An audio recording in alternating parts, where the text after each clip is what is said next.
బోడెమ్మ సత్రం అన్యక్రాంతానికి కుట్ర టీడీపీ బ్రాహ్మణ సాధికార సమితి జిల్లా కన్వీనర్ హోతా రవి. విశాఖపట్నం మధురవాడ దగ్గరలో 120 ఏళ్ల క్రితం నాటి 15 కోట్ల విలువైన బ్రాహ్మణ జాతి పెద్దల అపర కర్మల బోడెమ్మ గారి సత్రం భవనం స్థలాన్ని కాజేసేందుకు వైసీపీ నుండి టీడీపీలో చేరిన కొందరు బ్రాహ్మణ వలస పక్షులు కుట్ర చేస్తున్నారని టీడీపీ బ్రాహ్మణ సాధికార సమితి కాకినాడ జిల్లా కన్వీనర్ హోతా రవి ధ్వజమెత్తారు. నగరంలోని కాస్మోపాలిటన్ క్లబ్ హాల్లో బుధవారం ఏర్పాటు చేసిన విలేకరుల సమావేశంలో ఆయన మాట్లాడారు. అపర కర్మల సత్రం జనావాసాల మధ్య ఉందని ప్రచారం చేస్తూ వేరే చోటుకు మార్చేందుకు కుతంత్రాలు చేస్తున్నారన్నారు. తదనంతరం కోట్లు విలువ చేసే సత్రం భవనం స్థలాన్ని అన్యాక్రాంతం చేయాలని ప్రయత్నం సాగిస్తున్నారన్నారు.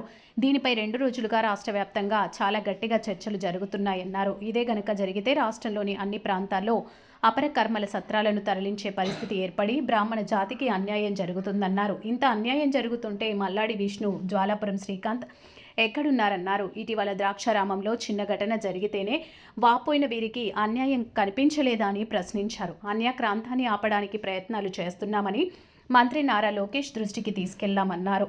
బోడమ్మ తత్రాన్ని అక్కడే ఉంచకపోతే రాష్ట్ర వ్యాప్తంగా పోరాటం చేస్తామని హోతా రవి చెప్పారు.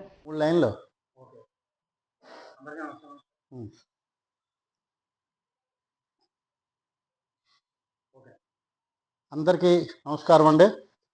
ముఖ్యంగా మా పాత్రికేయ సోదరులందరికీ కూడా నమస్కారాలు తెలియజేసుకుంటూ, నేను చెప్పబోయే ఈ విషయం మీ పాత్రికేయ సోదరులందరూ కూడా మాకు సహకరించి మాకు న్యాయం చేయాలి.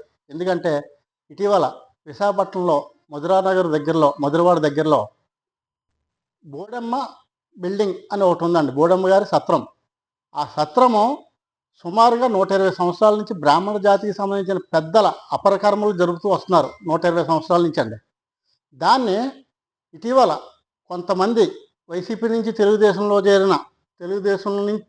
ఈ మధ్యనే చేరిన వలస పక్షులు కొంతమంది ఉన్నారు, బ్రాహ్మణ జాతికి చెందిన వాళ్ళు వైసీపీ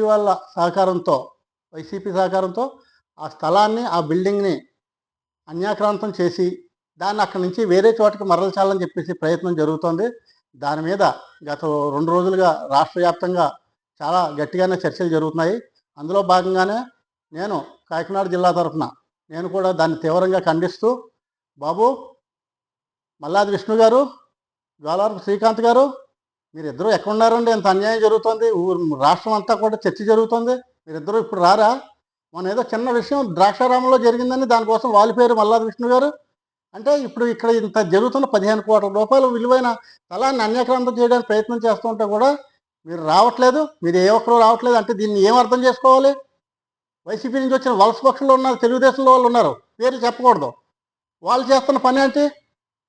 దీని మీద మేము చాలా తీవ్రంగా ఖండిస్తున్నాము. మీ యొక్క స్టేటస్ ఏంటో కూడా మీరు చెప్పాలి కదా. మీరు మాట్లాడరా ఇప్పుడు? దీని అర్థం ఏంటి? దీన్ని మేము తీవ్రంగా ఖండిస్తూ లోకేష్ గారి దృష్టికి కూడా తీసుకెళ్తాము. రాష్ట్ర వ్యాప్తంగా చాలా గట్టిగానే మేము బ్రాహ్మణ సంఘాలు అందరినీ కూడా పిలుపునిస్తున్నాను. అందరూ కూడా పాల్గొంటున్నారు. బ్రాహ్మణ జాతికి జరిగే అన్యాయం, ఈ పితృకర్మల భవనం ఈ రోజు అంట నివాస యోగ్యాల్లో ఉన్నది అడ్డొచ్చిందంట. నివాస యోగ్యంలో నివాసాలు ఉన్న చోట ఉందని చెప్పి అడ్డు చెప్తున్నారు. 120 సంవత్సరాల నుంచి నివాసాలు లేవా అక్కడ? ఇప్పుడు కనుక పితృకర్మల భవనాన్ని కనుక అక్కడి నుంచి తరలించేశారంటే రాష్ట్ర వ్యాప్తంగా కూడా అన్ని చోట్ల ఇదే చేస్తారు. బ్రాహ్మణ జాతికి అన్యాయం జరుగుతుంది. దీన్ని మేము ఊరుకోము. దీన్ని ఆపడానికి మేము ప్రయత్నం చేస్తున్నాము. లోకేష్ గారి దృష్టి కూడా తీసుకెళ్ళి దీన్ని ఆపడానికి అందరూ, ముఖ్యంగా మీ పాత్రికేయ సోదరులు కూడా దీన్ని అందరిలోకి తీసుకెళ్ళి దీన్ని ఒక విప్లవంగా తీసుకొచ్చి దాన్ని ఆపాల్సిందిగా కోరి ప్రార్థిస్తున్నాం. Thank you. నమస్తే.